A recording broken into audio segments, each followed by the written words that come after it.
Maqaa kan ilmaa kan hafuura qulqulluu waaqa tokkoon ni amanna amiin. Kabajamootaa fi jaalatamootaa maatiiwwan Waaqayyoon kan jaalattan Waaqayyoo isiniin kan jaalatu hordoftoonni chaanaalii keenyaa hundumti keessan akkam jirtu, akkam yoo nageessanii, akkamiin turtanii guyyaa har'aa kanaatiin kan nu ga'e waaqni abboolii keenyaa galannii fi ulfinni teessoo isaa aariyaam irratti saafaa ta'u.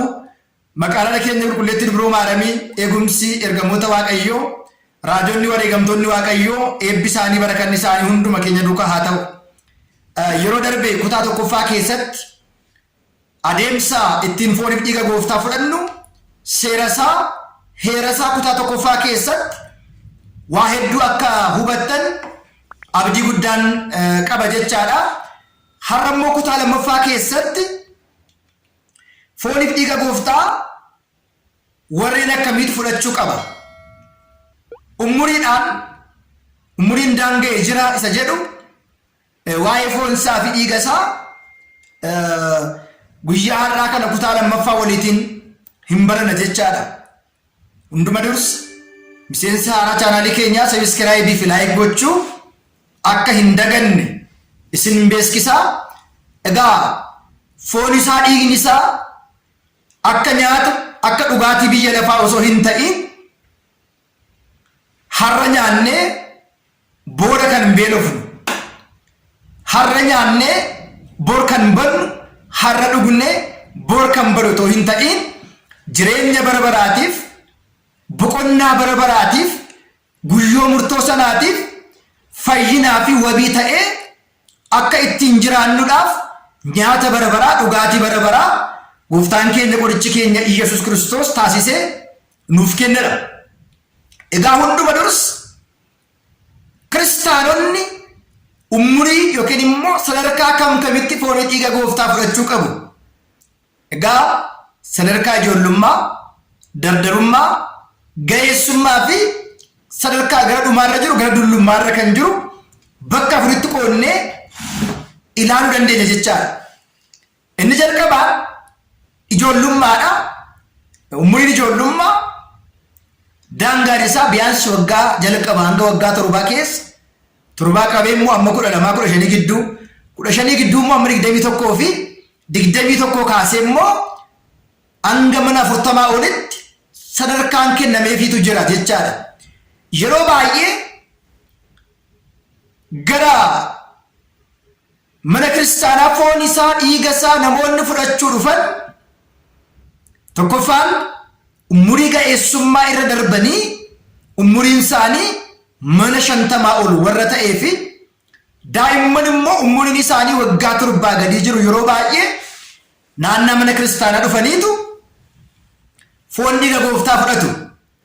Dargaggoonni, dardaroonni, shamarroonni, abbooliin ga'eessonni, haadholiin ga'eessonni immoo eessa jiru jennee gaafa ilaallu baay'ooliin isaanii foonii fi dhiiga gooftaa yommuu fudhatan hin argamani jechaadha. Hunda dursa kun seera moo seera miti? Ani kiristaana. Kiristoosiin amanee tan jira. Wanta Kiristoosiif amanutti Kiristoos nyaata dhugaanuuf jedhee guyyaa kamisaa eebbisee nuu kenne, dhiiga inni guyyaa kamisaa eebbisee qulqulleessee naa kenne jireenya koo keessatti bu'aa guddaa qaba.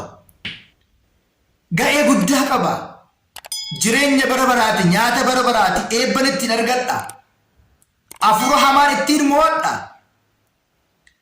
Kana fudhachuu kootiin, dhiiga isaa dhuguu kootiin, foon isaa nyaachuu kootiin waa'ee du'uu fi fannifamuu, reebamuu fi garafamuu isaa ittiin ayyaanadha jedhee kiristaanni kamiyyuu fudhachuu kan qabudha. Egaa foon isaa, dhiiga isaa akkuma nuti ilaalcha laannee keessumaa ilaalcha dogongoraa hedduu jira abboolii keenya bira. Umurii dargaggummaatti, umurii ga'eessummaatti foon isaa, dhiiga isaa yoo fudhanne akka waan nu qassafutti yookiin immoo akka waan dheekkamsa nuti ta'utti baay'ooliin isaanii haasa'u waan nu qunnamees waan jiruudhaaf. ilaalcha isaan laatan amman dulloomee harkaan lafa qabadhee cubbuu hojjechuu dhiisutti foon isaa dhiiga isaa hin dhugu foon isaa hin nyaadhu kan jedhan jiru. Kana jechuun cubbuudhaaf haala mijeessuu jireenya ofii keessatti Kiristoosin iddoo dhowwuudha. Egaa manneen kiristaanaa obboloota jedhan 5 Itoophiyaa dabalatee kan akka Gibsi, Sooriyaa fi kan akka Hindii manneen amantaa biyyoonni 5 jiru.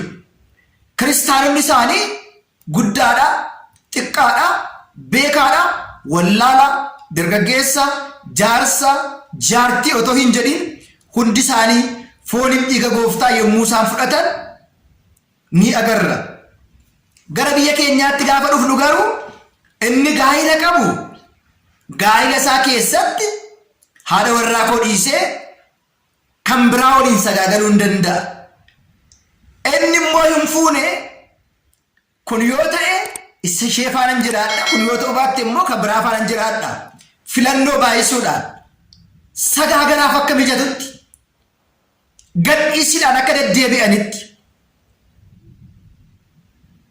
seera mana kiristaanaa alatti seera waaqayyoon isaanii eeyyame alatti akka jiraataniidhaaf rakkoon yeroo baay'ee foon dhiiga gooftaa fudhachuuf namoota baay'ee biratti rakkisaa ta'e yaada sagaagala laphee isaanii keessa waan jiruudhaaf tokkoon of daangessanii daangahanii jiraachuu dhabuurraati kan ka'e yaadni isaanii dhiirri shamarroota baay'ee bira shamarroonni immoo dhiirota baay'ee bira yaadni isaanii waan jiruudhaaf yakka keessa cubbuu keessa wanta hin jiruudhaaf foon isaa dhiiga isaa yoon dhuge yoon fudhe bor shakkuu yookiin hojii hojjechuu hin danda'a, cubbuu hojjechuu hin danda'a, waaqayyoon gaddisiisuu hin danda'a, sagaagaluu hin danda'a jedhanii dursanii kabaja Kiristoos keessa isaaniitti argatan wallaaluudhaan foon isaaniitiif haala mijeessuudha. Namoota baay'ee kan kuffise. Wangeela qulqullicha Maatiyos boqonnaa 26-27 irratti maal jedha seetanii hundi keessan isa irraati dhugaa jedha. Hundi keessan dhiira, dhalaa, beekaa, wallaalaa, jaarsa, jaartii, qeerroo, qarree, dargaggeessa, shamarre otoo hin jedhin hundi keessan lubbuu kan qabu otoo umurii hin daangessin, otoo haalonni hin daangessin hundi keessan irraa fudhadhaa. Maarree gaafa fudhannu akkamitti fudhanna jedhu immoo yaadni ka'uu danda'a.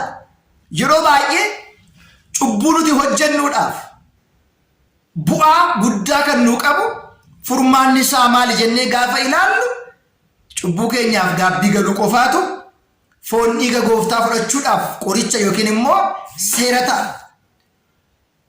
Yoo gaabbii gallee badii keenya irraa qulqulloofne badii keenya himannee sagannee yoo soofne yoo xumurru foon isaa fudhachuu kan qabu hunduma keenya. Asirratti inni hin fuunes isheen hin heerumnes inni fuudhee jirus isheen heerumtee jirtus ijoolleenis jaarsis hunduu gaabbii galanii foon isaa dhiiga isaa dhuguun dirqama kiristaana tokkooti. Yeroo baay'ee mana kiristaanaa keessatti wanti barame tokko ni jira. Namoonni gaafa yakkan gara lubaa dhaqaniitu badii isaanii, cubbuu isaanii, gochaa isaanii himatu. Namni soome, namni sagade, namni gaabbii isaa himate immoo dhuma irratti badiinsaa akka dhiifamuuf, badiisaa cubbuu isaatti dhiifama akka argatuudhaaf maal gochuu qaba? Foon dhiiga gooftaa fudhachuun badiinsa akka haqamuufi isa taasisa. Haa ta'u malee garuu namoonni baay'een badii isaaniif gaabbii isaanii himatanii ni soomu, ni sagadu, ni kadhatu, garuu foon isaa dhiiga isaa dhumarran fudhatan. Egaa wantoota hundumaa hidhaa cubbuu keenyaaf dhiifama kan itti argannu foon isaa kana fudhannee battalumatti badii keenya irraa qulqulloofne jiraachuun barbaachisaadha. Amma yeroo tokko gaahilaatiin namni na qunnamu nama ani fedhu yookiin immoo gaa'ila keetti walii kun jireenya keetti fooniin kufuun sagaagala foonii keessa galuun waan jiruudhaaf har'a yoon fudhe akkamittan jiraadha jedhanii warreen yaadan jiru. Asirratti immoo taajjabbiin tokko wanta nuti arginu jaarsorii harkaan lafa qabatanii yaada foonii sagaagala foonii keessa galuu hin dandeenyee fi ijoolleewwan xiqqoo bichaa harkisdee finneetu foon dhiiga gooftaa akka isaan fudhan taasisna. Foon isaa dhiigni isaa kan barbaachisu silaa nuun warra umuriin keenya ol siqe. Nuun warra dargaggummaa dardarummaa keessa jiru warra gaa'ila keessa jiru malee jaarsolii dadhabanii fi ijoollee dadhaban qofaa miti. Inni biraan immoo namoonni gaafa isaan du'uu ka'an foon dhiiga gooftaa warri fudhachiisan jiru. Foon dhiiga gooftaa magdaa yookiin immoo ittiin ajjeesu otoo hin ta'in jireenya bara baraa itti argachuu fi boqonnaa bara baraa akka ittiin argannuuf malee akka ittiin duunuuf miti.